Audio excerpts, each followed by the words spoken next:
రాష్ట్రాల్లో ఉష్ణోగ్రతలు భారీగా పడిపోతున్నాయి. ఉష్ణోగ్రతలు తగ్గడంతో ప్రజలు చలికి వణికిపోతున్నారు. ఆంధ్రప్రదేశ్లోని మన్యం జిల్లాలోని 11 మండలాల్లో చలి పంజా విసురుతోంది. పాడేరు, అరకు, లంబసింగి ప్రాంతాల్లో భారీగా ఉష్ణోగ్రతలు పడిపోతున్నాయి. అటు చింతపల్లిలో 11 డిగ్రీల ఉష్ణోగ్రత నమోదైంది. ఇటు మరోవైపు తెలంగాణలోనూ చలి విజృంభిస్తోంది. వారం రోజులుగా రాత్రిపూట ఉష్ణోగ్రతలు భారీగా పడిపోతున్నాయి. దీంతో చలి తీవ్రత పెరిగింది. సంగారెడ్డి జిల్లా కోహిర్లో తెలంగాణలోని అత్యల్పంగా 9.5 డిగ్రీల ఉష్ణోగ్రత నమోదైనట్టు తెలిపారు అధికారులు. చలి ప్రభావం ఎక్కువగా ఉండటంతో ప్రజలు బయటికి రావాలంటేనే వణికిపోతున్నారు. సాయంత్రం 6 గంటలకే ఇళ్లకు పరిమితమవుతున్నారు.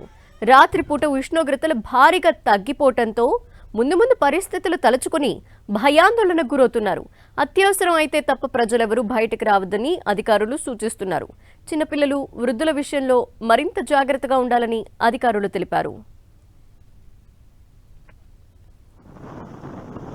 ప్రస్తుతం మనం మన్యం జిల్లాల్లో ఉన్న పరిస్థితిని చూస్తున్నాం. ఉష్ణోగ్రతలు భారీగా పడిపోతున్న నేపథ్యంలో చలి చంపేస్తోంది ఆ ప్రాంతాల్లో. ఉదయం అలాగే సాయంత్రం 6 గంటల ప్రాంతం దాటిన తర్వాత నుండి బయటికి రావాలంటేనే జంకుతున్నారు. భారీగా ఉష్ణోగ్రతలు పడిపోతున్న నేపథ్యంలో అక్కడ చలి, పొగమంచు కురుస్తోంది. మనం ప్రస్తుతం సంగారెడ్డి జిల్లాలో చూస్తున్నాము. చలి మంటలు వేసుకుంటూ చలి కాచుకుంటున్న పరిస్థితి. ఇక పాడేరులో ప్రతి సంవత్సరం ఏ విధంగా ఉంటుందో అలాగే ఇప్పుడు కూడా ఉష్ణోగ్రతలు భారీగా తగ్గిపోయి పొగమంచు కురుస్తున్న పరిస్థితి.